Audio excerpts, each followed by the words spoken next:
हमनी के संस्कृति, हमनी के संस्कार सदा रहे हमनी के साथ।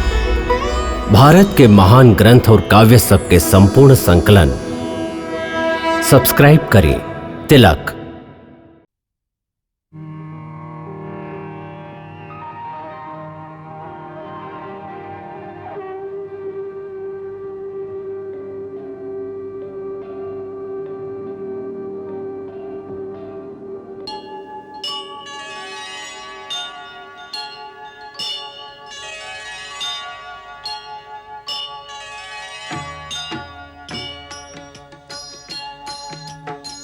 सीताराम चरित अति पावन, मधुर सरस अरु अति मन भावन।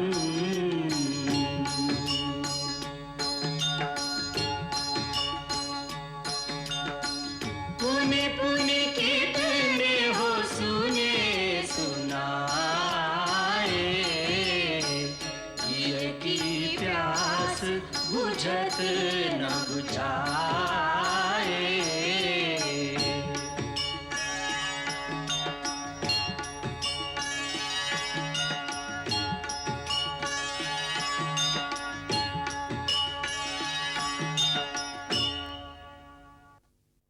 बस एक के बात लिखल बा कि महाराज जनक आवे के अनुमति नइखन देत, एह से हम अभी ना आ सकी। ठीक ही तो कहत हवन, मिथिला नरेश छोड़े हैं तभी तो आए हैं ना। बाकी हमनी के भी तो ध्यान रखे के चाही। प्रतीक्षा करत करत आंख थाक गई। कब बारात आई और कब बहू के मुंह देखब। हमनी सारा अयोध्या नगरी प्रतिदिन बारात के आवे बदे सज धज के तैयार रहेला और सांझ होते मन महसूस के रह जाला। हर एक की दृष्टि मिथिला से आवे वाला राह पर लागल बा। हम भी एगो विशेष दूत महाराज के सेवा में भेजब, निवेदन करब। बहुत हो गई प्रतीक्षा, शीघ्र बहुवन के विदा करा के ले आई। परंतु महाराज वचन हार चुकल बाड़न। वो जनक महाराज के हृदय नहीं के दुखावे चाहेले। आप भी न दीदी सदा आदर्श के ही बात करेलू। भला एकराम में वचन हारे के का बात हो गई। हमनी वर पक्ष वाला हई, हमनी जे चाहब कन्या पक्ष वाले के उहे करे के पड़ी। ना ना आर्य सुमंत, हम अपना मुंह से महाराज जनक से ये अधिकार जता के ना कह सकी कि हम वर के पिता हैं। आप अपना पुत्री के विदा करी। राम एक पल खातिर हमरा से अलग बोलन तो हमरा हृदय के जौन पीड़ा होला ओकर अनुभव हमके बा। फिर जनक के तो अपना बेटी के सदा खातिर विदा करे के बा। उनका पीड़ा के अनुमान के कर सकेला। आपके मन के कोमल भावना अपना स्थान पर उचित बा महाराज, परंतु वह भावना के आवेग में हम ई ना भूल सकी कि आप एगो राज्य के शासक भी हैं। अतना दिन तक राज्य से दूर रहल उचित नइखे लागत। अरे तनी जल्दी जल्दी करा ना, हम सुनली है कि डोली आज विदा हो जाई। हाँ भैया, डोली तो तब्बे उठी ना जब अपन महाराज जनक जी मान जाई हैं। कतना दिन से महाराज दशरथ जी विदा करे के कहत हवन, पर ऊ अपना राजा हवन ना जनक जी कौनो न कौनो बहाना बना के रोकिए लेत हवन।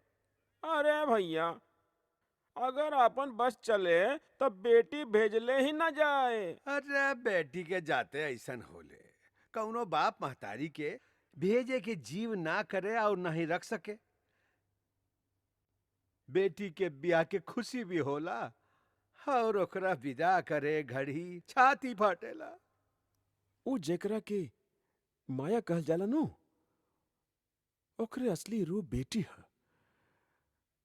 ऐसन अपना मोह के जाल में फंसा लेबे ले कि बस, और ओकरा पर सीता जैसन बेटी होखे तो राजा जनक जैसन जोगी भी जोग तब सब भुला जाला।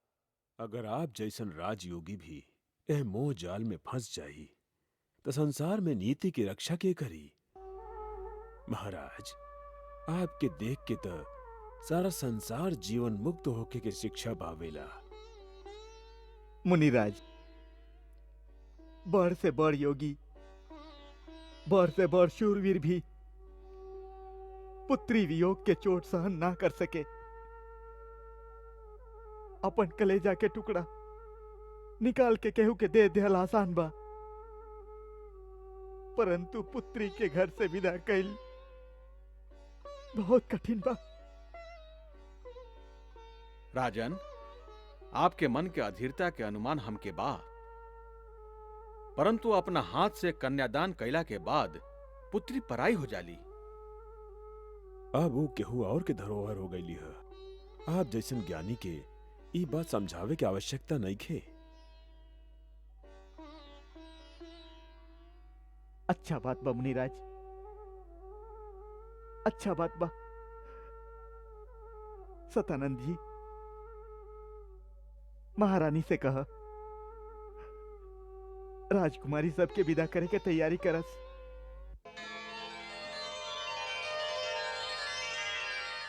विश्वामित्र जी तथा सदानंद जी ई संदेश भजलन हा कि विदेह राज जनक सीता के विदा करे के तैयारी कर रहल बड़न।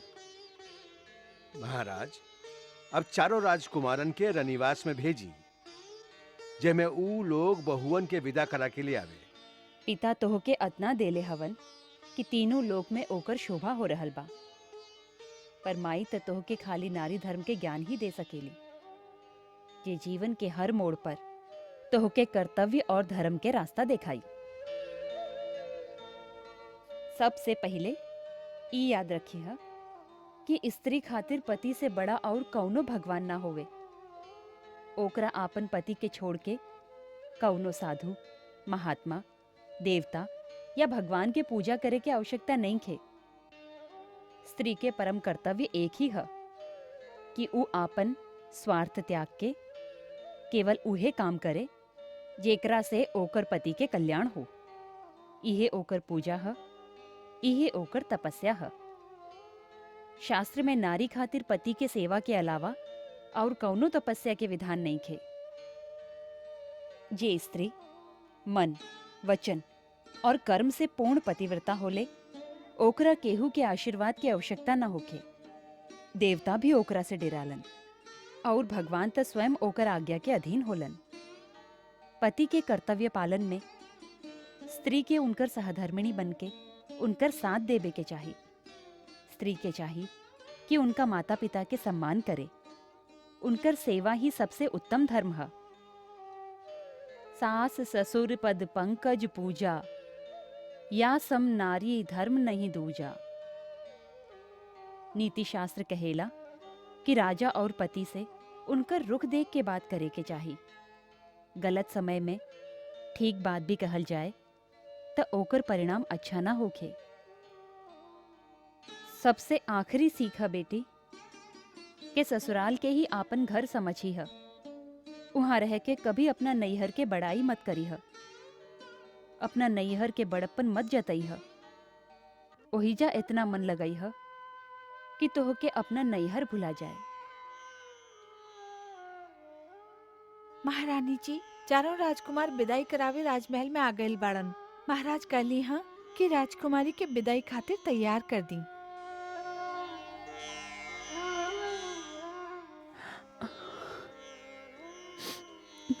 विदाई, विदाई।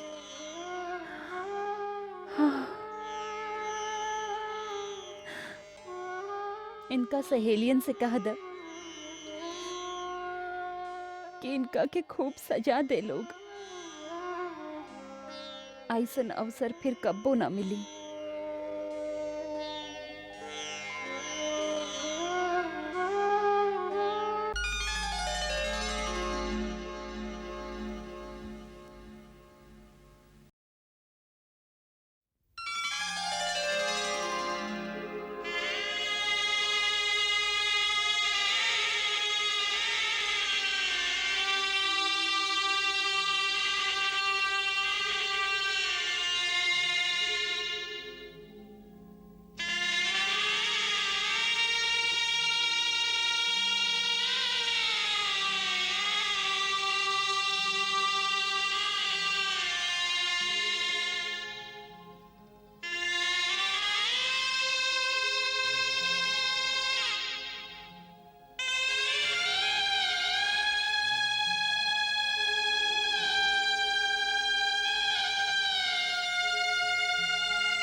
मिथिलेश्वर, ये का करत हैं यार?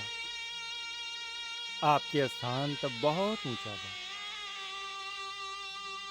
ऐसे ही ए दास पर सदा कृपा बनौले रखब महाराज। अनजाने में कोनो भूल चूक हो गई होके तो क्षमा कर दे।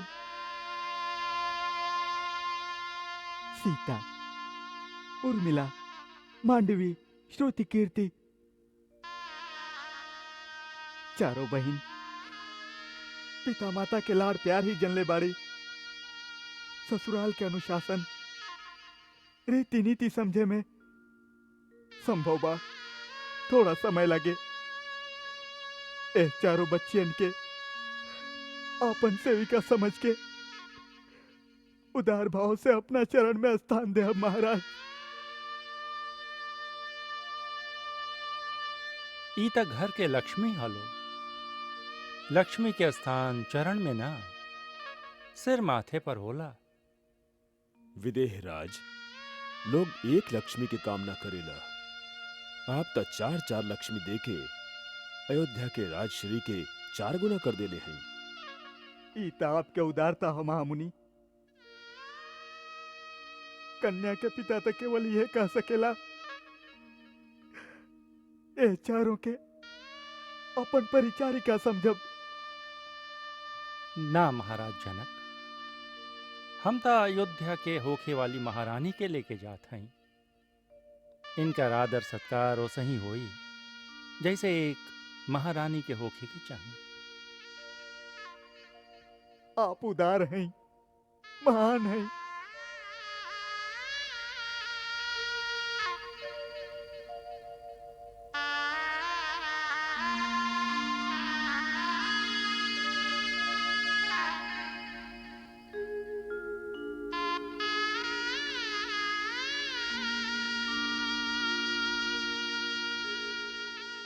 महाराज, मुहूर्त के समय हो रहल बा। कन्या लोग के विदा करी।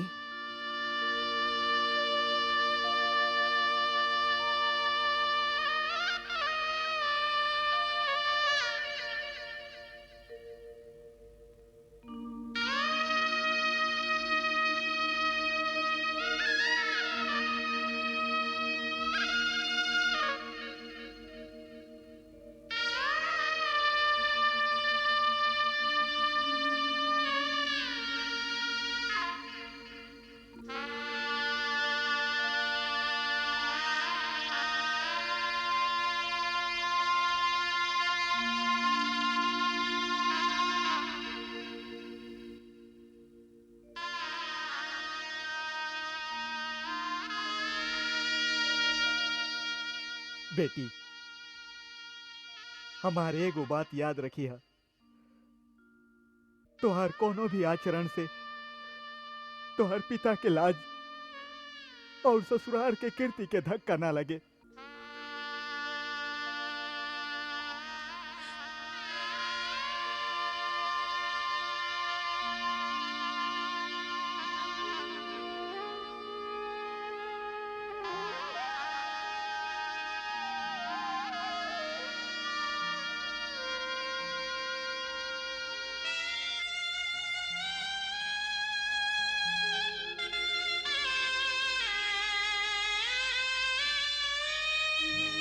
जब डोली में बैठ कर बिटिया जाए विदेश, पत्थर से पत्थर हृदय सह न सके ये ठेस।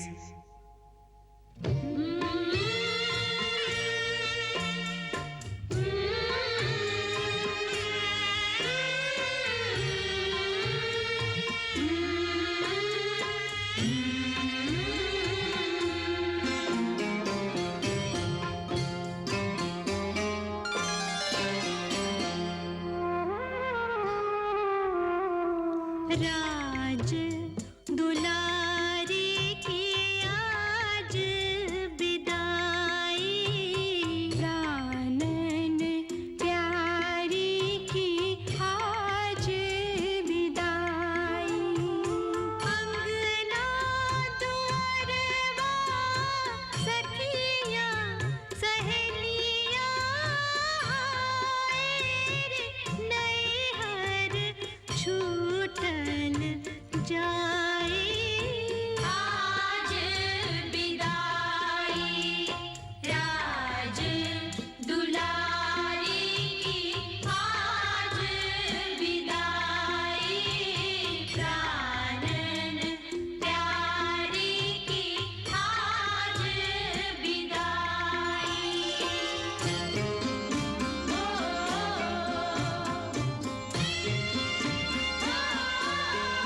उजड़ गए वो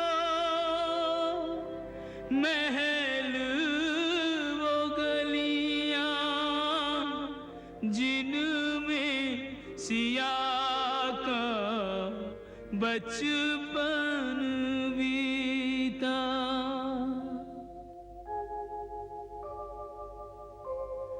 छोड़ गई कुछ यादों के मोती प्राण विदेह के ले गई सीता।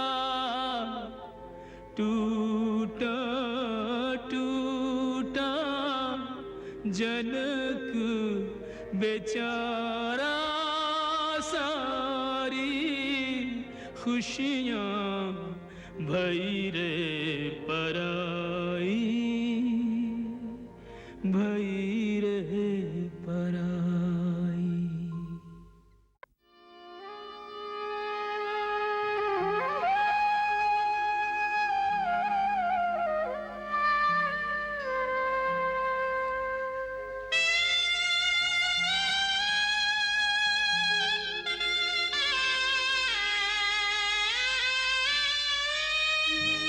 जब डोली में बैठ कर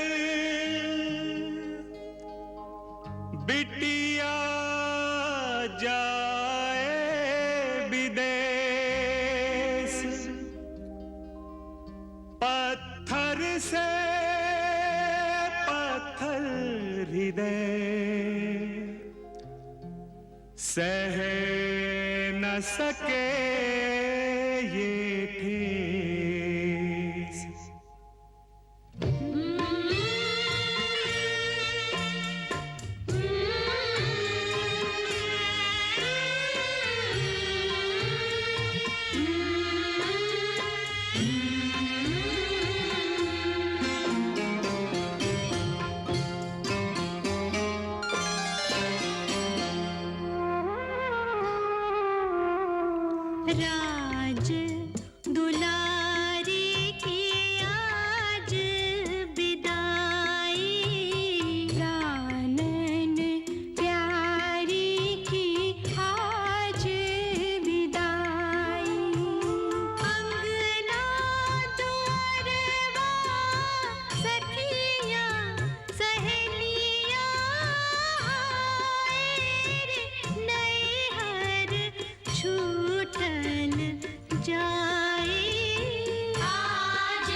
उजड़ गए वो महल वो गलियां जिनमें सिया का बचपन बीता।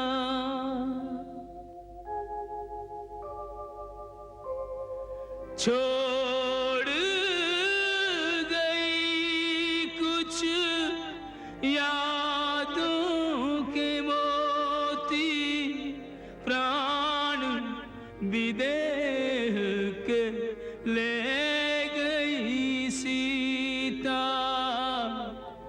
टूटा टूटा जनक बेचारा सारी खुशियाँ भई रे पराई, भई रे पराई।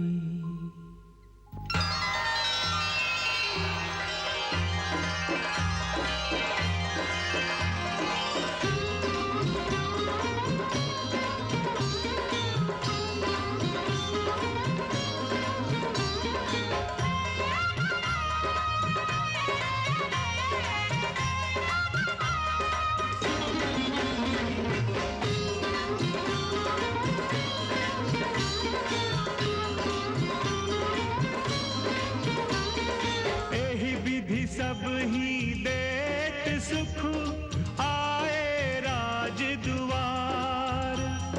मुदित मातु परिछनी करही बधुन समेत कुमार। अयोध्या नगरी धन्य भई, अयोध्या नगरी धन्य भई। पाकर निधिया नई नई, पाकर निधिया नई नई। अयोध्या नगरी धन्य भई, अयोध्या नगरी धन्य भई।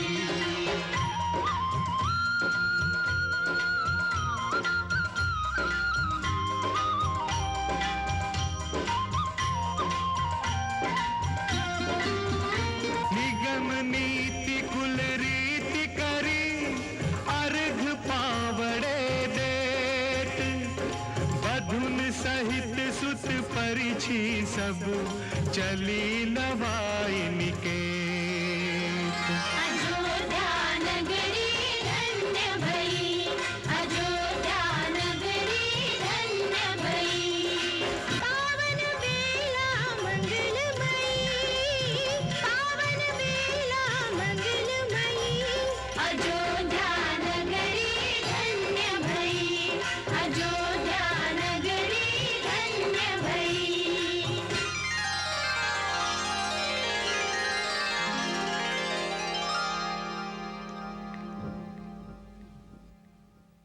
जपा कुसुम संकाशम काश्यपेयं महाद्युतिम तमोहरिं सर्वपापघ्नं प्रणतो अस्मि दिवाकरम्। ओम सूर्यदेवाय नमः।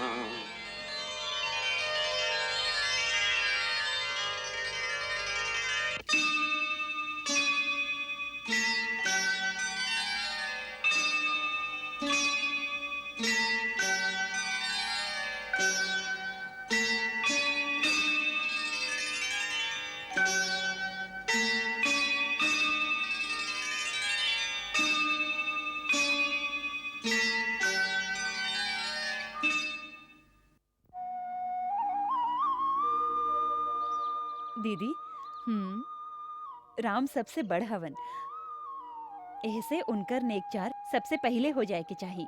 हाँ माई, ई ठीक बा। पहले भैया के करत देख लेब, ओकरा बाद जैसे भैया करिए वैसे ही हमहू कर लेब। अच्छा अच्छा, पहले दूध भात से आरंभ करा।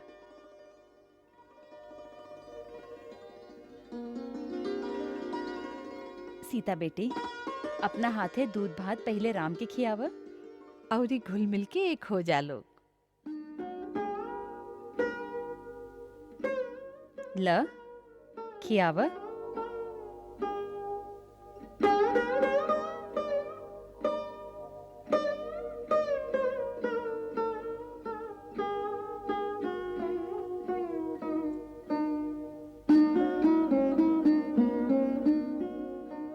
राम, अब तू दुल्हन के खियाव।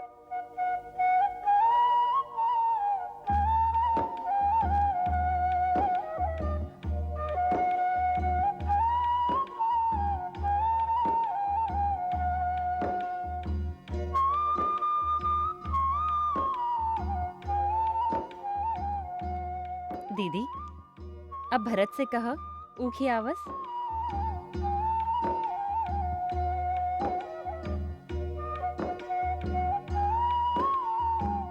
चल, अब तू दोनों कंगना ढूंढा। जे पहले ढूंढ के निकाली उहे जीती। अब देखा के निकालता।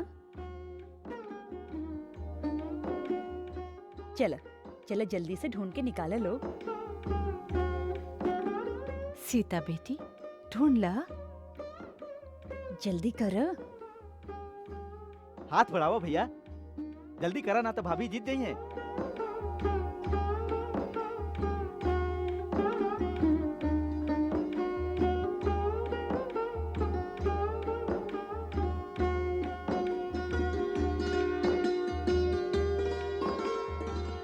अरे भाभी जीत गईली। भैया जानबूझ के भाभी के जीतौलन। चला अच्छा बा, कहीं तो भैया हरलन।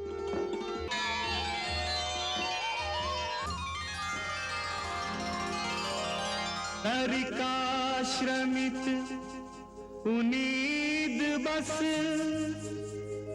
शयन करावहु जाई।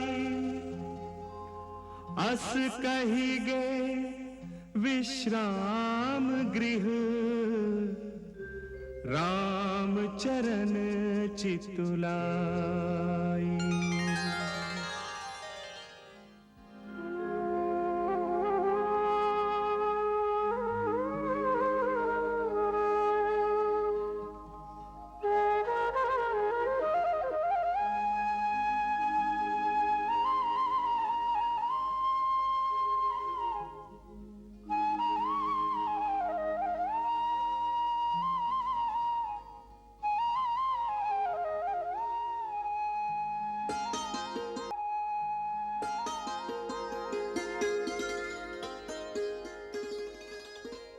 ईका माई कहले रही, अब आप ही हमार परमेश्वर हैं। माँ के उपदेश तो सुन ले लो, अब हमारे को उपदेश सुनबू। आज्ञा करी, हम तो आपके दासी हैं। तो पहला आज्ञा ई बा कि हमार दासी बन के नहीं रहे के।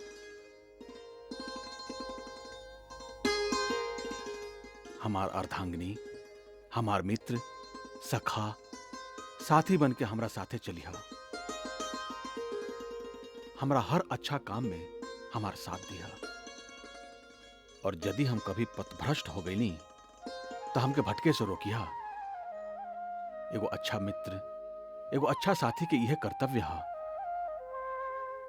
माता कहके हमसे कहले रही कि प्रथम दर्शन के याद के सजीव बनौले रखला खातिर कुछ भेंट अवश्य दिया। हम भेंट ले आए रही, हीरा मोती के ना, परंतु भेंट स्वरूप आज हम तोके एगो वचन देते हैं। राजा के यहां अनेक रानियन के चलन बा, परंतु राम के जीवन में कोई दूसर कब्बो ना आई। ये राम की प्रतिज्ञा है। जानत हो ये प्रतिज्ञा हम कब के ले रही? जब पुष्प वाटिका में हम तो के पहली बार देख ली। बिल्कुल ऐसा ही।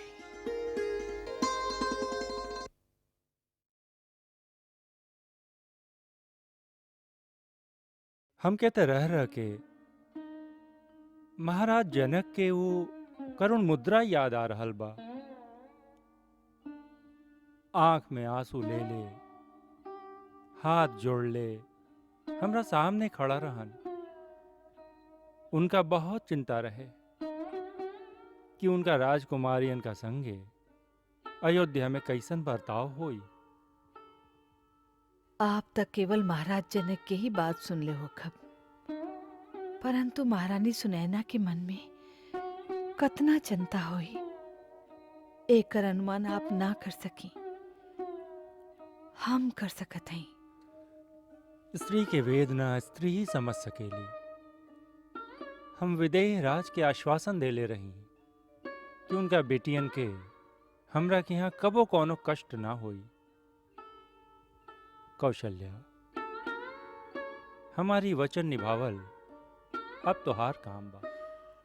आप ये कहे चाहत हैं कि अयोध्या में कदाचित उनका संगे अच्छा बर्ताव ना होके के अंदेशा बा?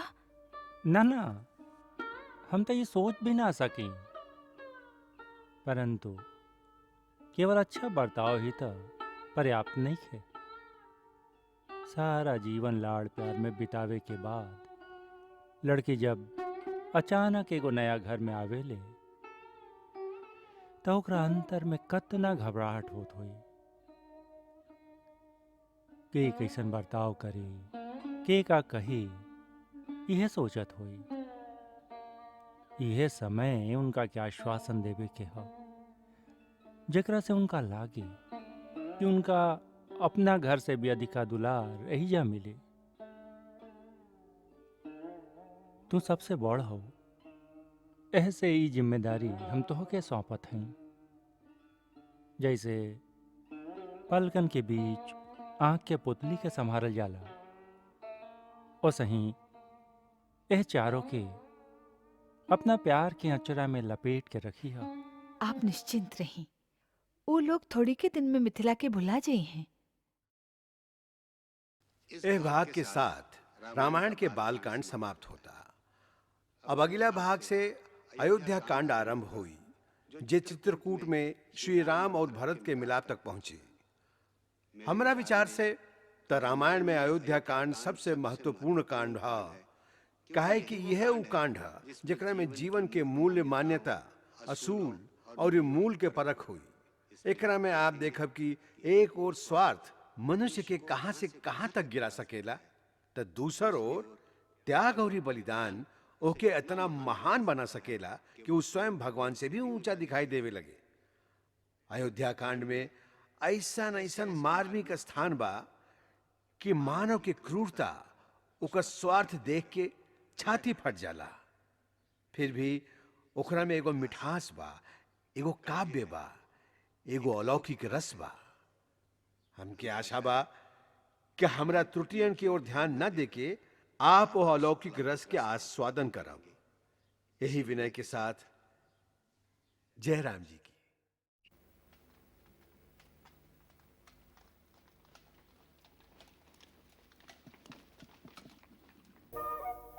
महाराज, हम आपके आज्ञा के उल्लंघन नहीं कर सकत, परंतु आज ये पिताजी के एगो और ही संदेश आइल बा और वहां के हमके जल्दी आवे के लिखले हैं। कुमार योद्धा जीत, पिताजी महाराज के ऐसा आज्ञा बा तो हम भी तो के अधिकार ना रोक सकी, अन्यथा हमारी इच्छा तो अभी तो के भेजे के ना रहे। देवी कई के भी ये इच्छा रहे कि तू कुछ दिन और अयोध्या में रही था। हम तो भैया से बहुत आग्रह कैली, किंतु बाबूजी के पुनः आदेश आइला से हम चुप रहे पर विवश हो गईली। आप हमके याद के लिए पिताजी। हाँ भरत, तो हर मामा आर योद्धा जीत चाहत हवन कि आजे कई देश खातिर प्रस्थान करस। आजे काहे मामा जी, आपके हमारा अयोध्या अच्छा ना लगल? ई बात नहीं है भरत, तोहार नाना जी हमके शीघ्र अतिशीघ्र लौट आवे के संदेश बिठौले हैं। भरत, तुहार नाना जी के स्वास्थ्य आजकल ठीक नहीं के रहत बेटा।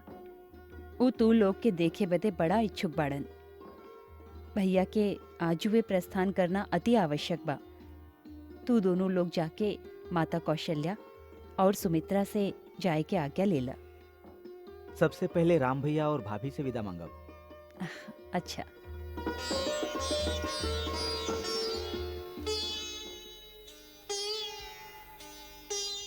जियत रहा।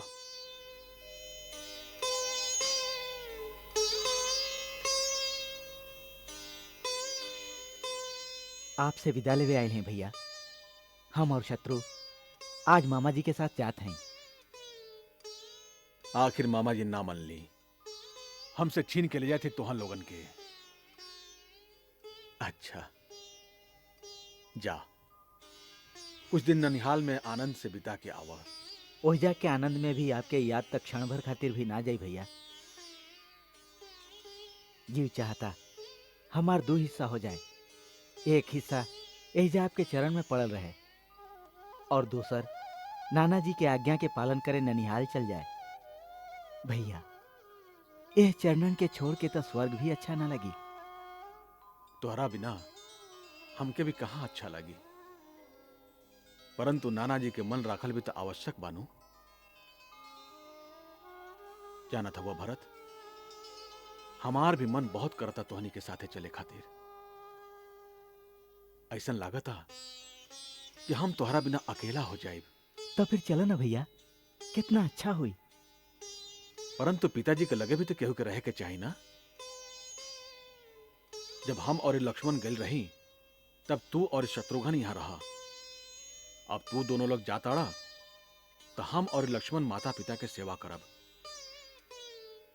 परंतु एगो बात याद रखिए भरत, अगर हमार मन ना लागल ना तो हम तोहके जल्दी बुला लेब। ऐसा ही करी हो भैया, कोनो बहाने जल्दी बुलवा ली है।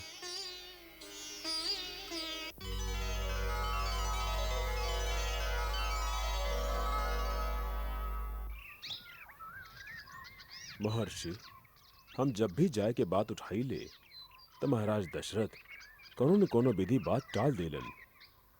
हम जानत हैं कि महाराज के आग्रह के पीछे आपके भी संकेत रहेला। सच बा मुनिराज, अयोध्या नरेश के तरह हमरो मन ना करे आपके विदा करे के। मन तो हमरो ना करे यहाँ से जाए के। आपके और श्री राम के दर्शन नित्य होत रहे, एकरा से अधिक सौभाग्य और का होई। परंतु आप तो जानत हैं कि अब हमरा जाए के समय आ गइल बा। ऐसे आप महाराज से ई कहे की कृपा करी कि अब हमके जाए के अनुमति प्रदान करस। आपके विदा कईल बड़ा कठिन बा मुनिवर। आपके कृपा से आज सूर्यवंश के कीर्ति में 4 चांद लाग गईल बा। हम तो समझ ले रही कि अब आप हमके अपना चरण से दूर न करा। यदि हमसे कुछ भूल चूक भी हो गई हुई तो अपना उदारता से क्षमा कर दे, परंतु अयोध्या छोड़ के ना जाए। पूज्यवर, अभी अयोध्या आपके बा। हमके, हमरा पुत्रन के, समस्त परिवार के आपन सेवक मान के यहाँ रहे के कृपा करी। राजन, आप हमरा चारों ओर अपना निश्चल प्रेम के सुंदर जाल फैला रहल हैं। जैसे हमार मन में मोह के दुर्बलता आवे लागल बा, ऐसे यह समय बा जब हमके ममता के बंधन के तोड़ देवे के चाहिए। जब एक कर्तव्य सफलता पूर्वक पूरा हो जाए तब मनुष्य के अपना भावी कर्तव्य पथ पर आगे चल देवे के चाहिए। थोड़े देर भी यदि असफलता के ममता में फंस गए तो माया होके पकड़ ली। ब्रह्मर्षि, यदि आप भी माया से डराई तो हम जैसन साधारण मनुष्य के का होई। आप तो वो महान विभूति हैं जे अपना तपोबल से हमरा पूर्वज महाराज त्रिशंकु खातिर अंतरिक्ष में एगो नया स्वर्ग के निर्माण कर देले रहे। हमरा महत्ता के बखान त तू करत हव राजन, परंतु हमरा पतन के ऊ क्षण याद नहीं खे जब मेनका के आसक्ति के मोह जाल में फंसा के इंद्र हमरा तपोबल के भी क्षीण कर देले रहन। हमार कहानी बड़ा शिक्षाप्रद बा राजन। सिद्धि के शिखर पर पहुंच के भी मनुष्य के सावधान रहे के चाहिए, न तो एक भूल से ही ओकर हजारों वर्ष के तपस्या मोह के थोड़े के क्षण में नष्ट हो जाला। उहे हमरा साथ भइल।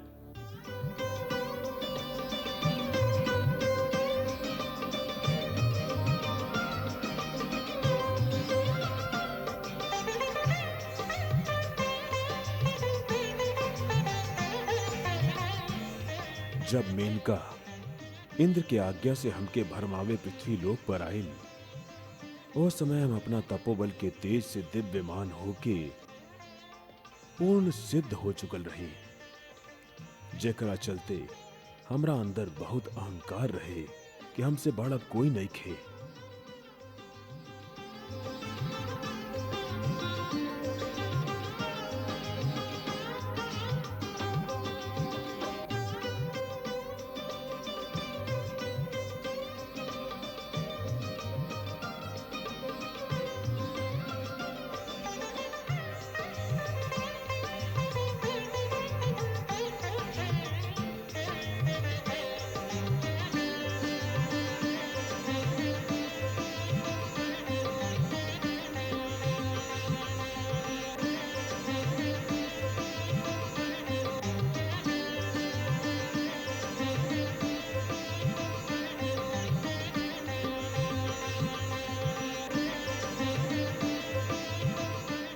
इतना बड़ा अहंकार के एक स्त्री के झूठा हाव भाव कुछ ही समय में चूर चूर कर देलस। हम सब कुछ समझते हुए भी नारी शरीर के मोह में फंस गईली और वही एक क्षण में हमरा तप के सारा तेज छीण हो गई। माया बड़ा ठगनी होले राजन, वो कई रूप में मनुष्य के फंसावे ले। जौना समय के बाद तू करत हव ओ समय माया हमरा अहंकार के रूप धर ले रहे। यहाँ तक कि देवतुल्य महर्षि वशिष्ठ देवता भी जेकर वंदना करेलन, उनका पर भी अपना शक्ति के दुरुपयोग करे के मूर्खता हम कर बैठली। परंतु यही क्षमा मूर्ति के अनुकंपा और दया से हम माया जाल से बच पौली। आज फिर हमके आपके अपार स्नेह के रूप में वही माया के मोह जाल दिखाई दे रहल बा। ई हमरा मोह के जाल ना ह प्रभु, हम तो श्री चरण के पूजा कइल चाहत हई। केवल भावना के नैवेद्य बा हमरा लगे। यह भावना के नैवेद्य त मोह के जड़ है राजन।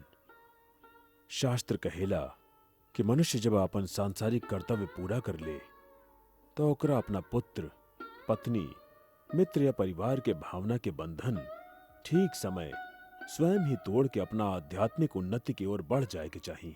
यदि वो समय चूक गईल तो ओके केवल मृत्यु के समय ही चेतना आई। ऐसे उत्तम यह है कि स्वयं पहले ही चेत जाए। महामुनि वशिष्ठ, अब हमके आज्ञा दी। मुनिवर, आपके यहाँ रहे से जे आध्यात्मिक प्रकाश चारों ओर छाइल रहेला, ओकरा से वंचित होके के हमार मन नहीं करत। फिर भी साधु और इन नदी के रुकल उचित ना हो। ऐसे राजन, हम विश्वामित्र जी के बात के समर्थन करत हैं। आप सभी गुरुजन हैं, आपके आज्ञा सिरों माथे लेवे के पड़ी। गुरुदेव, आर्य सुमंत से कह के आप ब्रह्मर्षि के प्रस्थान की तैयारी करवा दी। कल्याण होके।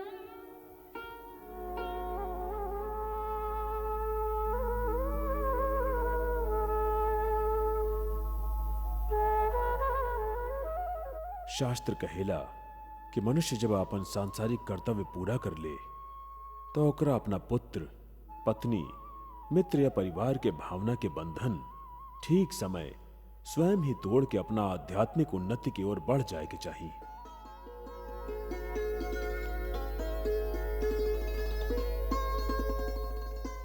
यदि वो समय चूक गईल तो ओके केवल मृत्यु के समय ही चेतना आई। ऐसे उत्तम यह है कि स्वयं पहले ही चेत जाए।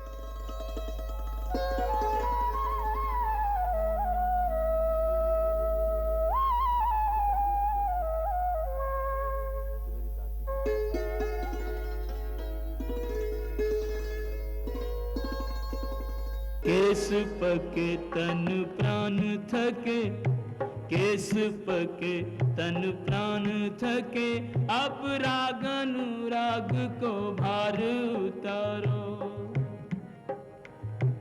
मोह महामद पान कियो, अब आत्म ज्ञान को अमृत ढारो। जीवन के अंतिम अध्याय में त्याग करो और दीक्षा धारो। राम को सौंप के राजौर पाठ करो तप आपनो जन्म सुधारो। राम को सौंप के राजौर पाठ करो तप आपनो जन्म सुधारो। करो तप आपनो जन्म सुधारो।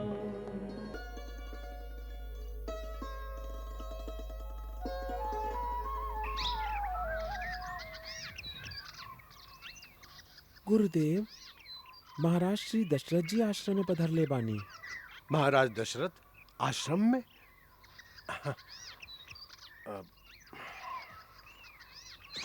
चरण वंदन गुरुदेव। कल्याण हो। आपकी स्वागत बा राजन। एगो साधु के आश्रम में अकस्मात आगमन, निश्चय ही कोनो विशेष प्रयोजन होई। हाँ गुरुदेव, हम आपसे कुछ अपना मन के बात एकांत में कहे आइल हैं। यदि आप अपना नित्य कर्म से निवृत्त हो गई हों तो थोड़े से समय प्रदान करे की कृपा करें। अवश्य। कहल जाला कि गुरु की कृपा हो तो सब मनोरथ बिना प्रयास के ही सफल हो जाला। हम भी यह जीवन में जे कुछ पौले हैं वो यही चरणन के पूजा से पौले हैं। प्रभु, अब हमरा मन में एक ही अंतिम अभिलाषा रह गई बा, वो भी आपके आशीर्वाद से पूरा हो जाए तो हमार जीवन धन्य हो जाए। हम आपसे बहुत प्रसन्न हैं राजन। आप निश्चिंत मन से आपन मनोरथ कहीं। हे मुनिवर, राम अब सब प्रकार से योग्य हो गई बाड़न। सेवक, मंत्रीगण, नगर निवासी, यहाँ तक कि शत्रु भी उनका आदर करेलन। सब प्रजा के वो सही प्रिय हवन जैसे हमके और आपके। ऐसे हम अयोध्या के राज्यभार अब उनका के सौंपल चाहते हैं। हे नाथ, यदि आप राम के राजपद प्रदान करे के आज्ञा दी तो अपना आँख के सामने राम के राज्याभिषेक देखे के लालसा पूरा हो जाए। फिर ये शरीर रहे ना रहे हमके एकर पछतावा ना रहे। महाराज, आपके बात से हमके अपार आनंद प्राप्त भइल। आपके प्रस्ताव अति उत्तम और उचित बा, परंतु एकरा खातिर आपके एक राज्य सभा के आयोजन करे के चाहिए। ओकरा में उप प्रदेश के सामंत राजा, समस्त मंत्री, अधिकारी, देश के विचारक, प्रजा के प्रमुख लोग के बुला के उनका से यह प्रस्ताव पर स्वीकृति लेवे के चाहिए, ताकि सर्वसम्मति से राम के राजपद दिहल जाए। यह आपके वंश के परंपरा रहल है। आपके भी यह करे के चाहिए। परम पूज्य गुरुजन एवं उपस्थित सज्जनों, इक्ष्वाकु वंश के पूर्वज के भांति हम भी आज तक प्रजा के आपन संतान मान के सदा जन कल्याण के विचार से ही सब कार्य करत आइल हैं। परंतु जैसे कि हमार पूर्वज करत आइल बाड़न, वैसे जीवन के अंतिम दिन में वानप्रस्थ और सन्यास के आश्रय लेके अपना आध्यात्मिक उन्नति खातिर साधना करे चाहत हैं। ऐसे आप सबके अनुमति लेके हम अपना जेठ पुत्र राम के राज्य के सारा भार सौंपल चाहत हैं। हम शीघ्र ही राम के अभिषेक कल चाहत हैं। यदि हमारी प्रस्ताव आप सबके अनुकूल जान पड़े, यदि आप सब हमरा यह विचार से सहमत होई तो उनका खातिर सहर्षापन अनुमति प्रदान करी, अथवा हमरा विचार में यदि कोनो त्रुटि हो तो ओहके भी निसंकोच बतावे के कृपा करी। महाराज, आप तो जैसे प्रजा के मन के ही बात कैली हाँ। आपके यह प्रस्ताव के हमनी सबके तरफ से पूर्ण रूप से अनुमोदन बा महाराज। हमनी सब आपके एक साथ से समर्थन कर रहे हैं। काहे स्वीकार बा? ऐसे कि ये प्रस्ताव हम आपके सामने रख ली, ये हमारी इच्छा बा। ऐसे आप सब प्रस्ताव के समर्थन कैली।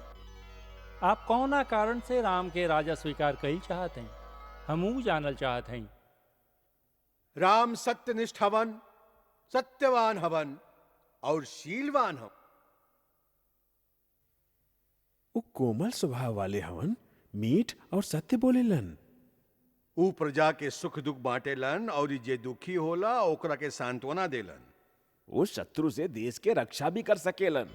उसुरासुर और मनुष्य के सब शस्त्रन के ज्ञाता हवन। उनका में स्वामी और सखा दोनों के रूप एक साथ दिखाई देला। यह सबसे बड़ा गुण बा उनका में। यह एक अच्छा राजा होखे के लक्षण भी है कि प्रजा एक स्वामी के तरह उनकर आदर सत्कार भी करे और एक सखा की तरह उनका पर भरोसा भी करे। यह सब कारण से राम राजा बने खातिर सर्वथा योग्य बाड़न। महाराज, पूरा सभा उनका समर्थन करता। अब राम के राजसभा में बुला के आप उनका के अहम निर्णय से अवगत करा दी। आर्य सुमंत। जी महाराज। राम के राजसभा में आवे खातिर संदेश भेजल जाए। राज्यसभा में हमके बुलावल गइल बा, काहे खातिर? कारण राजसभा में पहुंचला पर ही विदित हुई आर्य कुमार। शीघ्र पहुंचना अनिवार्य बा। यह महाराज के आदेश बा। पिताजी के आदेश राज्यसभा में आवे खातिर? कहीं हमसे कोनो चूक तो नहीं हो गई? ना आर्य, आपसे चूक होखल संभव नहीं खे। कोई आवश्यक राजकार्य हुई। देवी ठीक कहते हैं राजकुमार। राजसभा में उप प्रदेश के सामंत, समस्त मंत्रीगण, गुरुजन और प्रजा के विशेष प्रतिनिधि विशेष कार्य बदे एकत्रित भइल हवे और आपके शीघ्र बुलावल गइल बा।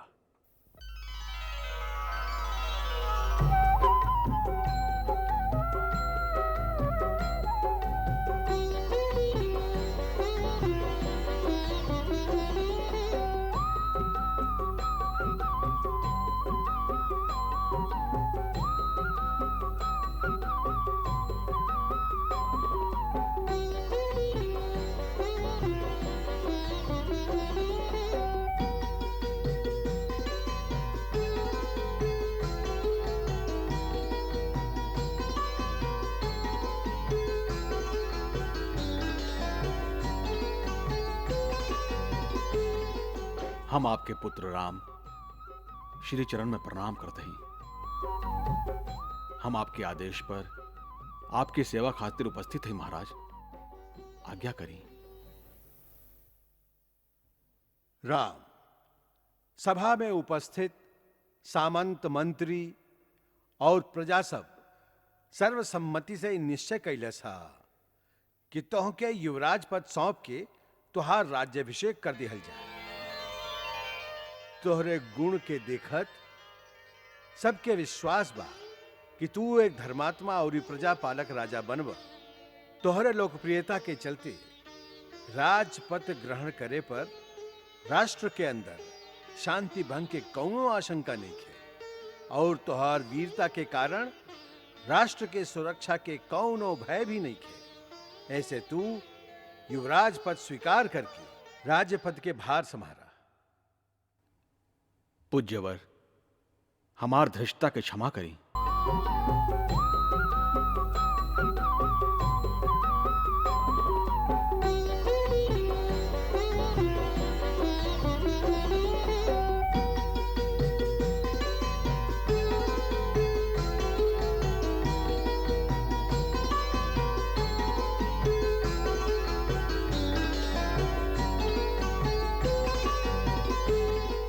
हम आपके पुत्र राम श्री चरण में प्रणाम करते हैं। हम आपके आदेश पर आपकी सेवा खातिर उपस्थित हैं महाराज। आज्ञा करें। राम, सभा में उपस्थित सामंत, मंत्री और प्रजा सब सर्वसम्मति से निश्चय कैलस हा कि तोह के युवराज पद सौंप के तुहार राज्याभिषेक कर दिहल जाए। तोहरे गुण के देखत सबके विश्वास बा कि तू एक धर्मात्मा और प्रजा पालक राजा बनब। तोहरे लोकप्रियता के चलते राजपद ग्रहण करे पर राष्ट्र के अंदर शांति भंग के कौनो आशंका नहीं है और तोहार वीरता के कारण राष्ट्र के सुरक्षा के कौनो भय भी नहीं है। ऐसे तू युवराज पद स्वीकार करके राज्य पद के भार संभारा। पूज्यवर, हमार धृष्टता के क्षमा करी। हमरा मत से ई निश्चय अनुचित बा। काहे कि जब पिताजी अपन कीर्ति और पराक्रम के ज्योति से अभी तक तीनों लोक में अपन यश के प्रकाश फैला रहल हैं, तब ऐसन परम प्रतापी और एक कीर्तिमान पिता के होते हुए राज्य पद ग्रहण करे के प्रस्ताव हम स्वीकार लेब। आप ये सब सोच कैसे ले ली? जौन राजा आज तक अपना प्रजा के अपना संतान से अधिक स्नेह दिलन, जिनका श्री चरणन में अपन प्राण अर्पण करके भी हम उनका ऋण नहीं चुका सकत, यह तुच्छ राज्य खातिर हम उनका के हटा के हम उनका स्थान ग्रहण कर लेब। हमरा खातिर ऐसा विचार करके भी आप सबे हमरा साथे अन्याय कैले हैं।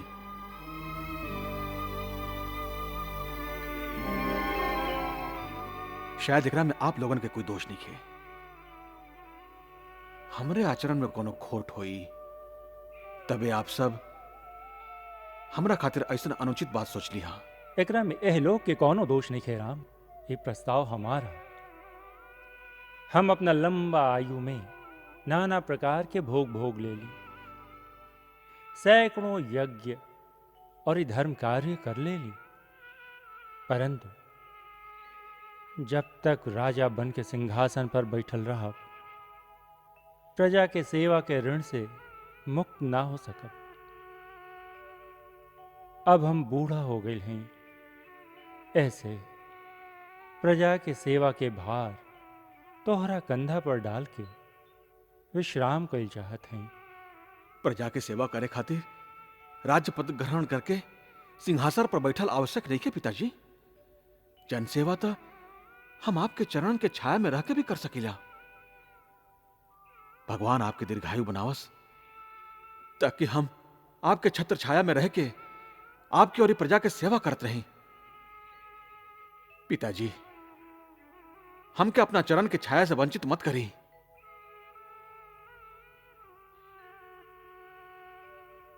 राम, तू ही ऐसा बात कर सकेला, काहे कि तू मर्यादा के मूर्ति हवा।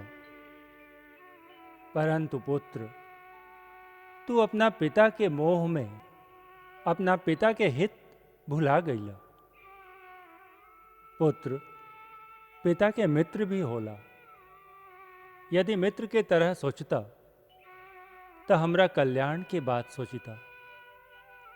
ऐसन वचन ना कहिता जेकरा में केवल पुत्र के मोह दिखाई देता, मित्र के मित्रता ना। प्रभु, आप ही कैसे सोच ले कि हम आपके कल्याण के कामना नहीं करत? एक कर उत्तर हम देते हैं राम।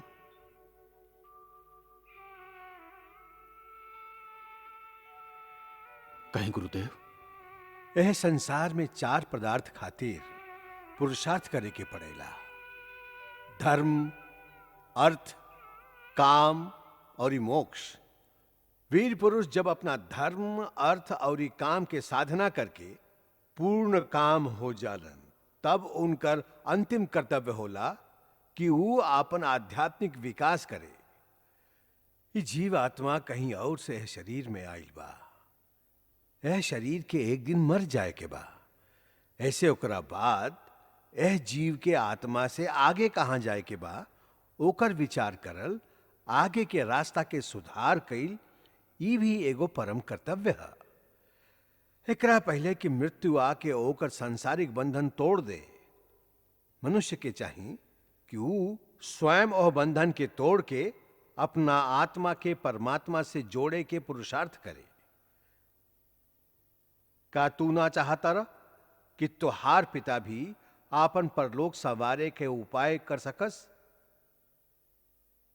पितृमोह के वशीभूत तू उनकर पैर के जंजीर काहे बनल चाहत हवा? राम, ऐ समय पुत्र के नाते तुहार भावना बलवान बा, परंतु याद रखा, कर्तव्य भावना से महान होला। एह समय यह तोहार कर्तव्य बा, भावना और ई मोह के छोड़ दा। गुरुदेव, जीवन में कई ऐसे क्षण होला जहां मनुष्य निश्चय ना कर पावे कि ओकर सही कर्तव्य का हा। ये ऐसा नहीं एगो क्षण हा।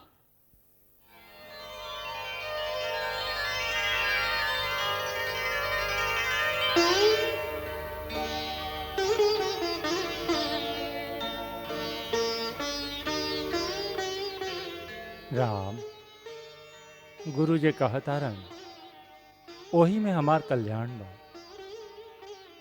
गुरु आज्ञा के स्वीकार करा और अनंत के साथ नाता जोड़े में अपना पिता के सहायता करा। राम, ये हमार आज्ञा भी बा और ये हमार विनती भी। ना ना महाराज, ना ना, हम तो आपके पुत्र और ये आपके प्रजा दोनों ही प्रकार से आपके आज्ञाकारी हैं। आप हमके जे भी आज्ञा देव, हम ओके अपन धर्म मान के अंगीकार करब। राजा रामचंद्र के जय, राजा रामचंद्र के जय, राजा रामचंद्र के राजा रामचंद्र को राजा रामचंद्र के राजा रामचंद्र के राजा रामचंद्र के राजा रामचंद्र के राजा रामचंद्र के राजा रामचंद्र के राजा रामचंद्र के राजा रामचंद्र के। राम, जौना पिता के आंख के सामने ओकरा पुत्र के ऐसे जय जयकार हो, ओकरा खुशी के अनुमान कोई ना कर सके। गुरुदेव, अब राम के अभिषेक में विलंब करे के कोनो कारण हम नहीं देखत। हमनी के विचार से ये शुभ कार्य अति शीघ्र हो जाए के चाहिए। हम एकर अनुमोदन करत हई। हमनी सबे के इच्छा बा कि श्री राम के अभिषेक अपन आंख से देख के ही वापस जाएं। काल चंद्रमा पुष्य नक्षत्र में विराजमान रही है। ऐसे अभिषेक खातिर काल के दिन अति उत्तम बा। काल इतना जल्दी? भरत और शत्रुघ्न भी एजा नहीं खन। अब राजकुमार भरत इतना जल्दी वापस ना आई हैं। हमारा विचार से ये निर्णय राजनीति के अनुसार उचित बा। दोसर मुहूर्त देर से मिली, ऐसे आज ही चारों ओर घोषणा करवा दिहल जाए कि काल प्रातः श्री राम के राज्याभिषेक होई। आर्य सुमंत, गुरुदेव वशिष्ठ और महर्षि जाबाली के आदेश अनुसार अभिषेक के सब तैयारी करा। राम, तोहके भी गुरु के आज्ञा अनुसार कुछ व्रत पूजा आदि करे के होई। का कहा था सुमित्रा बहन? हमरा राम के राज्याभिषेक होई?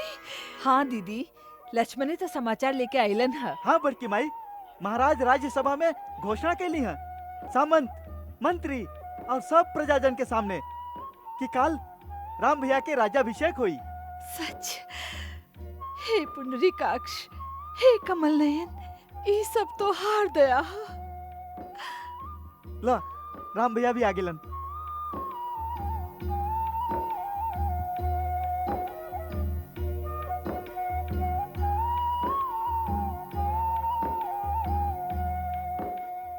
माई, पिताजी कहली हैं कि काल हमारा राज्याभिषेक हुई।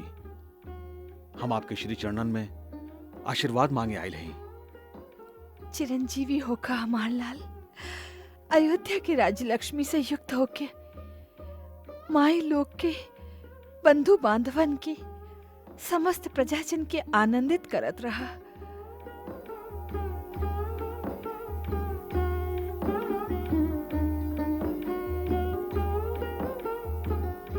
आशीर्वाद दी माई।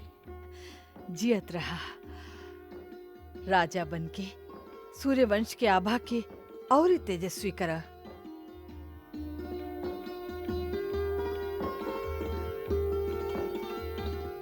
हमार जन्म भर की पूजा, भगवान विष्णु की आराधना आज सफल हो गई। कुल देवता तोहार मंगल करस और तोहके सूर्यवंश के कीर्ति के रक्षा करे के शक्ति प्रदान करस। माई, आपके आशीर्वाद और ये ममता में मंगल कामना ही हमार बल, हमार संबल और हमरा जीवन नौका के पतवार है। लक्ष्मण जी, आज तक तू अपना बड़का भाई के स्नेह के शीतल छाया में रहत आयल बाड़ा, परंतु आज से तोहके अपना राजा के प्रथम सेवक, उनकर अंगरक्षक और ये आदर्श राजभक्त बन के जीवन बितावे के पड़ी। आज से राम तोहार प्रभु हवन। हमरा और ये लक्ष्मण में तो कोनो अंतर नहीं है माई। लक्ष्मण तो हमार द्वितीय अंतरात्मा हवन।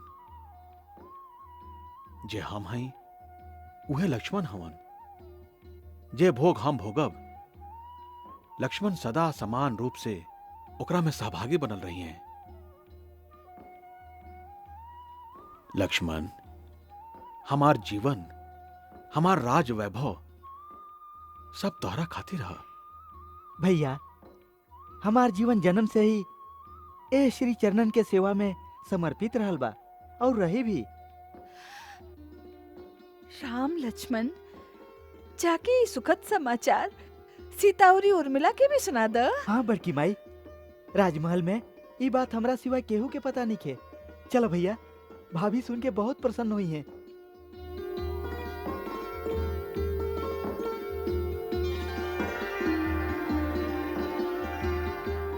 सावधान सावधान, अयोध्यापति सूर्यवंशी राजा रामचंद्र पधार रहल हैं। राजा? राजा राम? हाँ, राजा रामचंद्र जी। ली, वो आ गेली। आर्य, ये लक्ष्मण भैया का कहतारन? हाँ देवी, महाराज की आज्ञा बाकी। काल सूर्योदय के पश्चात पुष्प नक्षत्र में श्री रामचंद्र जी के राज्याभिषेक कल जाये। महारानी सीता के उनका बायां भाग में राज सिंहासन पर विराजमान कल जाये। बाकी ये सब इतना जल्दी का है? हाँ सीते, हम भी यही सोचत हई कि इतना जल्दी का है। हमके ये सब उचित नहीं लागत। एकरा में अनुचित का बा भैया? पहला तो ई कि हमनी चारों भाई एक साथ जन्म लेली, बड़ भइली, एक साथ हमनी के बियाह भइल, फिर राज्याभिषेक खाली एक भाई के काहे? काहे कि राज्य के यह परंपरा बा, जेठ भाई ही राज्य के उत्तराधिकारी होलन। दूसर बात ई कि भरत और शत्रुघ्न भी यहाँ नहीं खन। उनका बिना ये उत्सव हमके नइखे भावत। कोनो उमंग, कोनो उत्साह नइखे मन में। उत्साह और उमंग त जनता के मन में जे उमड़ता वो देखे योग्य बा। जहाँ जहाँ डुग्गी पीटल जाता वहाँ लोग खुशी से पागल भइल जाता। कुल गुरु महर्षि वशिष्ठ के आज्ञा से और समस्त प्रजाजन के सम्मति से श्री दशरथ जी काल अपना जेठ बेटा श्री राम जी के राज्याभिषेक करब। काल सूर्योदय होते ही राजकुमार श्री रामचंद्र जी के कुल गुरु वशिष्ठ जी सूर्यवंश के राज मुकुट पहरा के उनका राज तिलक करब। सब प्रजा लोग के महाराज जी के ओर से पधारे के निमंत्रण बा। राजा रामचंद्र के जय, राजा रामचंद्र के जय, राजा रामचंद्र के जय, राजा रामचंद्र के जय, राजा रामचंद्र के जय, राजा रामचंद्र के जय, राजा रामचंद्र के जय।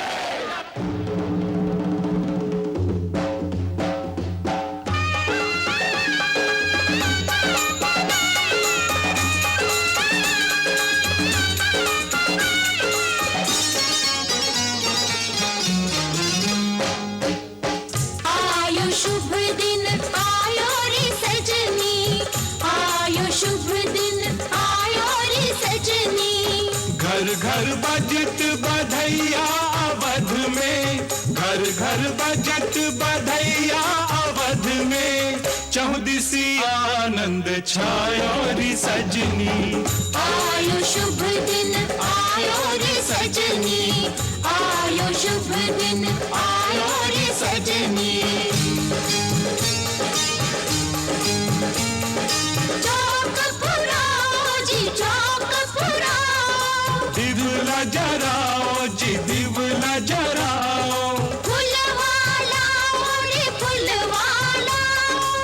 स्वर्ग से सुंदर अयोध्या सजाओ, स्वर्ग से सुंदर अयोध्या सजाओ।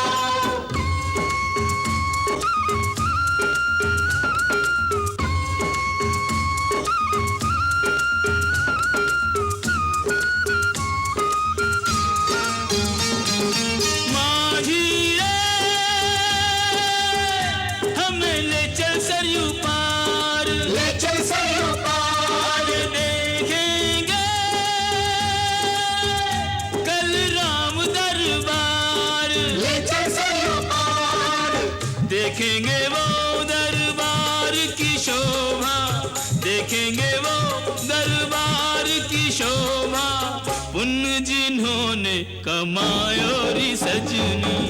आयो शुभ दिन आयो रे सजनी, आयो शुभ दिन आयो रे सजनी।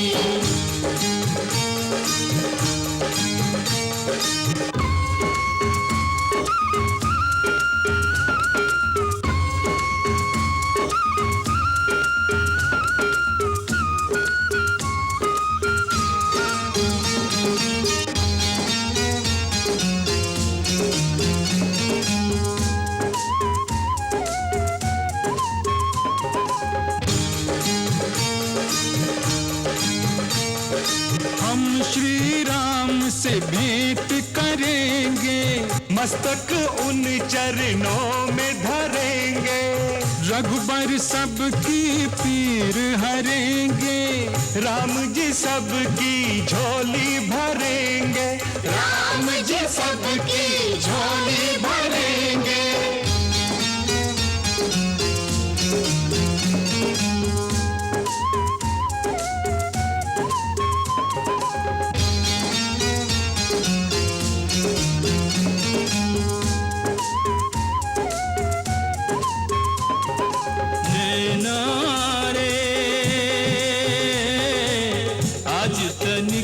खुल जइयो, राज तिलक रघुवर को दिखाए के, फिर चाहे मुद जइयो, नैना रे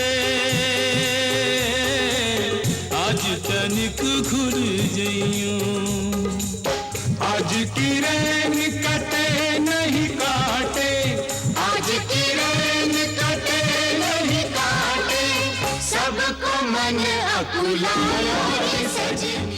देखा देखा देखा भैया, प्रजा लोग कितना दीपक जरोले बा। ऐसे पता लगा था प्रजा आपके कितना प्यार करेला।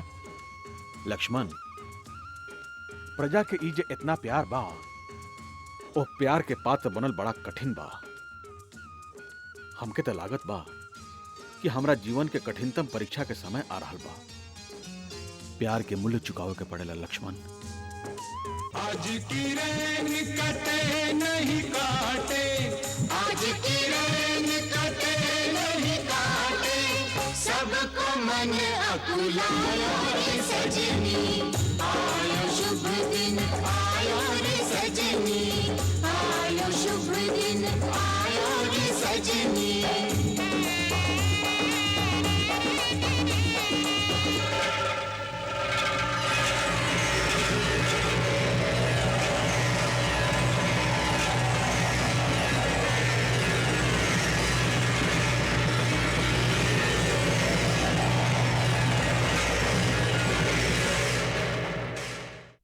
कटे नहीं काटे, आज की रैन कटे नहीं काटे,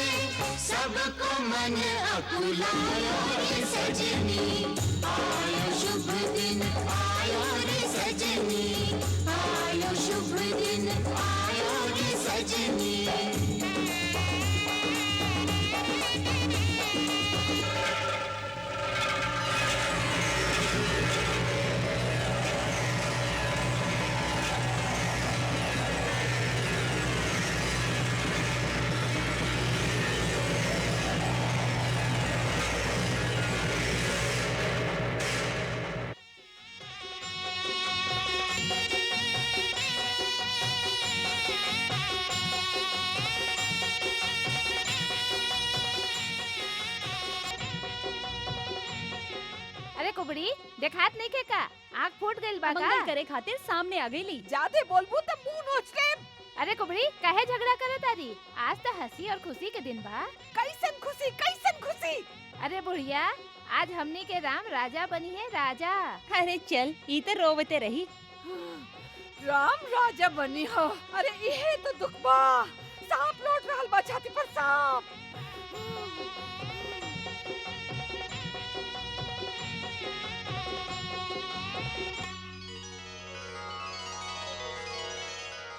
इल हमार राम के मंगल कामना कर। महारानी जी की जय हो। अरे हमार ना हमार राम के जय बोल। ई मंथरा न जाने कहवा रह गईली। ई बूढ़ी माई ऐसन ही करेली। अरे करम जरी आइलू तो सही। कहाँ मर गई रहलू तू? देख ले तोहरा खातिर हम कतना कीमती हार सबसे पहले निकाल के रख ले हई। लाओ हम अपना हाथ से एक रात तोहरे गला में पहिरा देत हई। हमार मंथरा माई। माला गला में मत डाला रानी, गला काट के फेंक दो।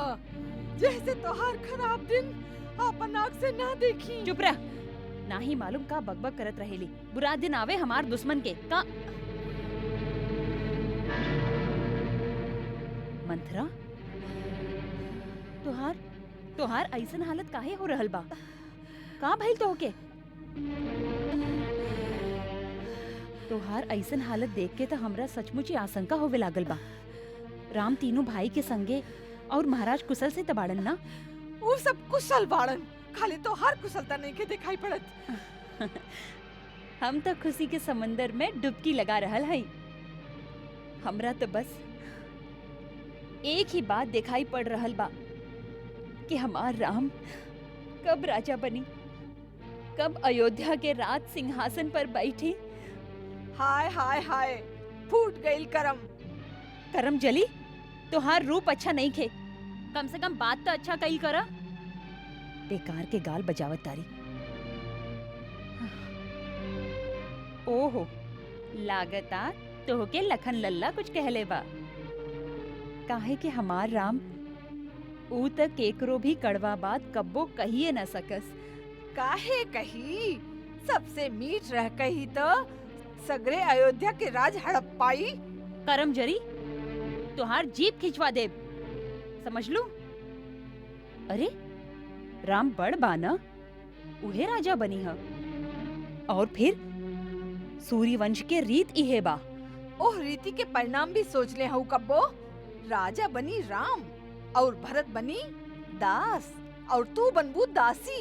अरे कुटिल बुद्धि। उफ। अरे राम खातिर तोहार मन में ऐसन कुविचार आइल कहवा से? हमार राम आपन माई कौशल्या से ज्यादा हमरा से स्नेह करेला और आपन छोट भाई सबके आपन प्राण से ज्यादा प्यार करेला। तोहार तर मती मारल गई बा। मती हमार मारल गई बा या तोहार? रानी ऊ दिन भुला जा जब राम तोहार स्नेह के स्वांग करत रहे, भरत के प्राण से ज्यादा प्यार करे के ढोंग करत रहे। अब त भरत के प्राण की चिंता करा। भरत राम के रास्ता के कांटा बा। ओकरा हटावे खातिर ना मालूम राम कैसन कैसन षड्यंत्र रची। हे भगवान, हे प्रभु, हमार भरत के रक्षा करा, हमार भरत के रक्षा करा प्रभु, हमार भरत के रक्षा करा। मंथरा चुप हो जा, चुप हो जा, चुप हो जा। ई कैसन विष घोरत बाड़ू मंथरा? तू ई कैसन विष घोरत आड़ू? विष विष और अमृत के पहचान तोहरा रहे त आज ई दिन ना आइत। तू समझत रहलू कि राजा तोहार गुलाम बाड़न, पर ऊ कपटी के मन के कपट नहीं के देख लू। तू पहले तो भरत के ननिहाल भेजवा देहलस और फिर राम के राज तिलक के तैयारी चटपट करे लगलन। ना ना मंथरा ना, चल जा यहाँ से। एह तरह हमरा मत बहकावा। अतना बड़ा कुचक्र, ऐसन घोर षड्यंत्र के हम कल्पना भी नहीं की कर सकत। ऐसन कुटिल कुमति तोहरा में के भर देले बा? ऐसन बेकार के बात मत कर मंथरा, मत कर। एक बात बतावा, इस तरह से आग लगावे से तोहरा का फायदा बा? हमार फायदा? संसार में सभ्य स्वार्थी ना होला, हितैषी भी होला। हम बचपन से तोहरा के गोदी में पलले बानी, एगो कोमल फूल की तरह संभार संभार के रखले बानी। ओ फूल के केहू पत्थर पे रख के पैर से कुचले लागी तो हमार कलेजा ना फटी का? यही दुख के कारण कहत बानी, हमरा का तोहार बेटा राजा होके या कौशल्या के, हम तो रानी बने वाली नहीं थी, मगर तू राजा के चहेती रानी बन के अकड़त रहलू ना, तू दासी बन जाइबू, हमरा जैसन दासी। दासी? केकरा में साहस बा हमरा दासी बनावे के? केकर दासी बनब हम? अपन साथ के, ऊ तोहरा से अपन चरण दबाई चरण। दीदी ना, दीदी ऐसन कब्बो ना करी है, कब्बो ना। दीदी? जेकरा तू दीदी दीदी कहतारू, ऊ नागिन एक गो डंक ऐसन मरलस जे राजा के तू जीवन भर नाच नचौलू, ओकरे हाथ से तोहार सर्वनाश करा देलस।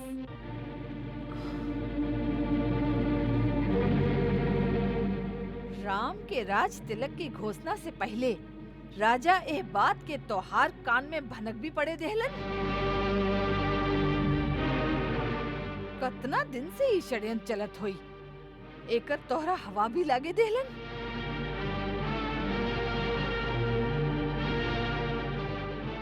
हमार भोली रानी, तू साउथ के बिस ना जाने लू, साउथ मिट्टी के भी होखे तो वो भी जहरीला नागिन होवेले। कभी कभी कोई स्वार्थ हृदय में ऐसी अगन लगाए, धर्म न्याय कर्तव्य उचित अनुचित सब कुछ खो जाए। दुनिया की कोई भी नारी सौतन सह ना पाए,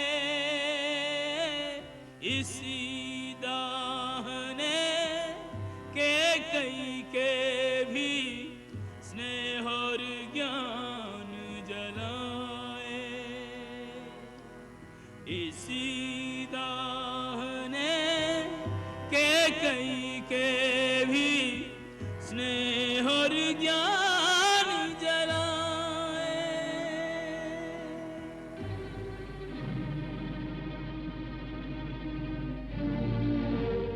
नहीं, हम केकरो दासी ना बनब। साउथ के दासी बने से पहले हम बिस पान करके मर जाइब, बाकी केकरो दासी ना बनब, कब्बो ना। मरे के काहे सोचत है मूर्ख? जीते के सोच। ई सोच कि साउथ के जीतल बाजी कैसे पलटल जाए, राम के जगह तोहार बेटा राजा बने। मंथरा, अभी झूठ के सपना काहे दिखावत आड़ू? कल भोर होई और राम राजा बन जाई। काल में और आज में अब ही एक रात बाकी बा। एक रात में का हो सकेला? प्रलय। प्रलय? प्रलय तो एक क्षण में होला, हमनी के पास तो रात बाकी बा। अगर तू ठीक पासा फेंकबू तो जीत हमार होई। हमार तो बुद्धि चकरा गई बा मंथरा, हमार तो सर्वनाश हो गई। हमरा तो कुछ समझ में नहीं आ रहल कि हम का करी। ये समय तर तू ही सब कुछ बाड़ू मंथरा, तोहरा से बढ़कर संसार में दोसर केहू हमारी तेशी नहीं खे। इस समय तू तू तू जे रास्ता बताइबू हम ओही रास्ता पर चलब। रास्ता भी हम ही बताई? और कौन बताई? तस सुना, महाराज के दुगो वरदान तोहरा लगे बाकी बा। वरदान? काहे भुला गईलू? तू ही तो ये कहानी सुनौले रहू। देवता और असुरन में युद्ध भइल रहल, तब महाराज ओ युद्ध में इंद्र के सहायता करे खातिर गए रहलन, तू हो साथे रहलू। हाँ?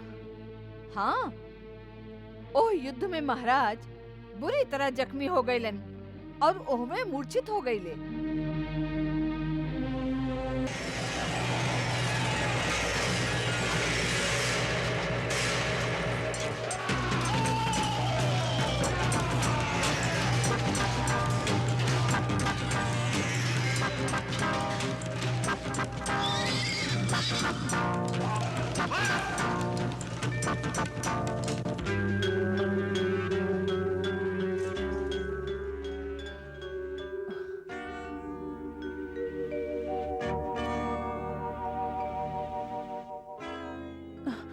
महाराज, महाराज आंख खोली, आंख खोली महाराज।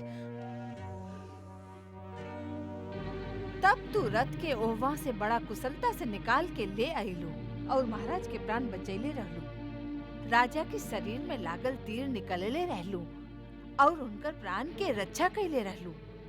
और तब राजा खुश होके कहले, हमार रानी, हम तोहरा दूगो वरदान देत हई, मांग ल जे मांगे के बा। तू कहले रहू फिर कभी मांग ले।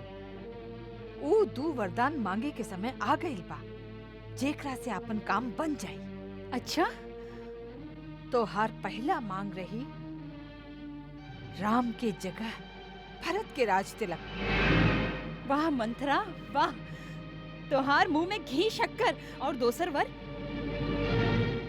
दोसर में राम के 14 बरस के वनवास। राम के वनवास? बाकी बाकी राम के वनवास का है? तू डेरा गईलू ना?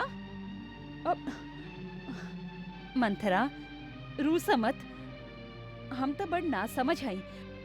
हमरा के समझा के कहना, जरूरे एकरा में कोई अच्छा बात होई।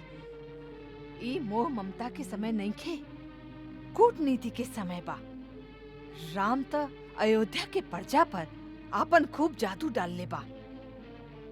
ओ राम खातिर विद्रोह कर सकेलन। ओ प्रजा के आपन बस में करे खातिर कुछ बरस लागी कि ना? बोला, लगी ना? 14 बरस में भरत राम के जगह अवध में सिक्का जमा ले। बस बुलावा महाराज के यही समय, बदल द समय के धारा के, जीत ला बाजी।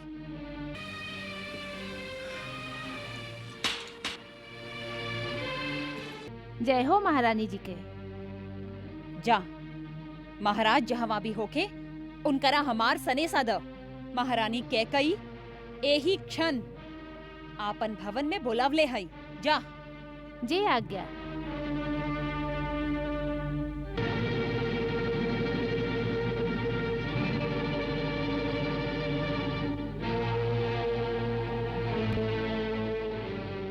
हम महाराज के दर्शन करे चाहते हैं या बही है। ए समय केहू के भीतर जाए के आज्ञा नहीं खे। महारानी कैकेयी के खास सनेसा बा। फिर भी नहीं खे। तोहारी साहस महारानी के दासी के रोक रहल बाड़ा। एकर परिणाम जाने ला? हम खाली राज आज्ञा के पालन जाने ली। महाराज से निवेदन कर दी है कि रानी कैकेयी शीघ्र मिले चाहत हैं। हाँ।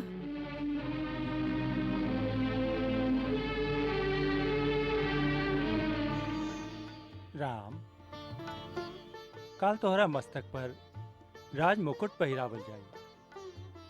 बाकी याद रखिए, जे राज मुकुट पहिरेला वो अपना आप के, अपना देश और अपना प्रजा के हाथ में सौंप देला।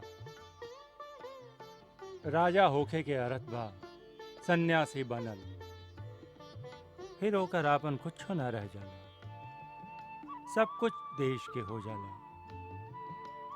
जरूरत पड़ला पर राजा के देश खातिर स्त्री, पुत्र, मित्र, यहाँ तक कि आपन प्राण भी त्यागे पड़े त त्याग दे। काहे कि देश ही ओकर मित्र होला और देश ही ओकर परिवार। जे देश खातिर आपन सब कुछ ना त्याग सके, ओकरा राजा बन के प्रजा से कर लेवे के कोनो अधिकार नहीं है। राजा के अपना हर आचरण से एक मर्यादा, एक आदर्श स्थापित करे के पड़ेला। काहे कि प्रजा ओकरे देख के आचरण करेला। एक राजा के असली ताकत दंड ना, न्याय होला। न्याय जे पक्षपात से रहित होखे और जे संकुचित भी ना होखे, काहे कि न्याय करत समय उदारता के भी ना छोड़े के चाहिए। राजा के पृथ्वी के भगवान कहल गईल बा, काहे कि लाखन लोगन के जीवन मरण सुख दुख ओकरा हाथ में होला। ऐसे ओहमें दया, क्षमा, उदारता आदि भगवान के गुण होखे के चाहिए। युद्ध भूमि में राजा के अपना सेना के आगे रहे के चाहिए। जे स्वयं वीर ना होला, सेना हो राजा के आदर ना करे। राजा के चाहिए कि ऋषियन, विचारक और कवियन के आगे सदा नतमस्तक रहस, काहे कि उहे पथ प्रदर्शक होलन, सही रास्ता दिखावेलन। आपन जे अंतरंग और निस्वार्थ मंत्री होखस, उनकर आलोचना के आदर करे, उनका पर भरोसा करे, फिर भी अपना मन के गूढ़ बात अंत ले अपना मन में रखे। राजा के चाहिए आपन गुप्तचर के माध्यम से राज्य के पूरा खबर रखे। हम जानी ले रहा हूं कि तू स्वयं राजनीति के पूर्ण ज्ञाता बाड़ा। बाकी एगो जाए वाला राजा के ई कर्तव्य है कि वो होखे वाला राजा के आपन अनुभव से अवगत करावे।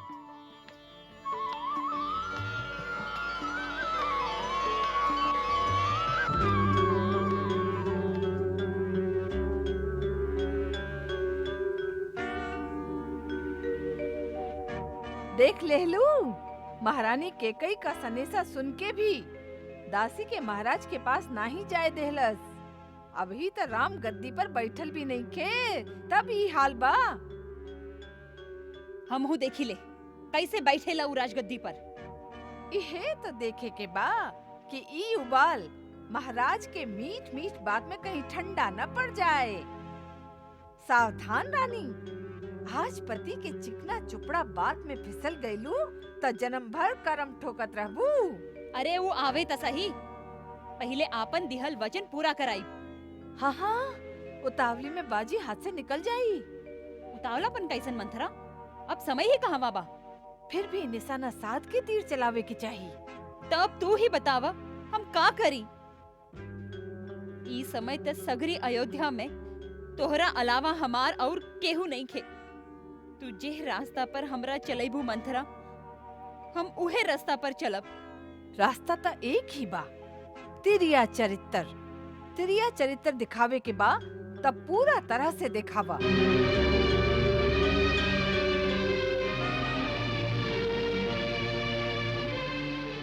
सबसे पहले तू ई आपन सिंगार पटार निकाल के फेंक दा। निकाल दा ई गहना सब। चल जा सीधे कोप भवन में। जल से निकासल मछली के लेखा धरती पर छटपटात रहा। रो रो के आँख फुला ला। भले ऊ नकली आंसू होखे। फिर ओकरा से का होई? तोहरा ऐसन बुरा हाल में देख के महाराज के होश उड़ जाई। फिर वो तोरा से विनती करी है, तोहार पैर पड़ी है। रानी, तोहार ई दशा काहे बा? तोहार ई हालत काहे बा रानी?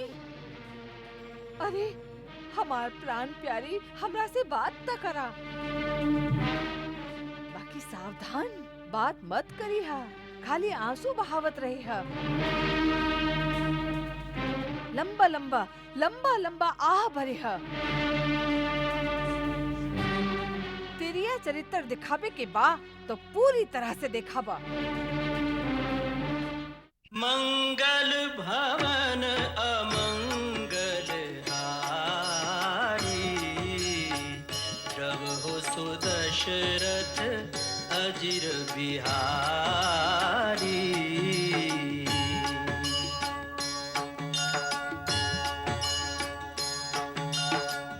सीताराम चरित अति पावन, मधुर सरस अरु अति मन भावन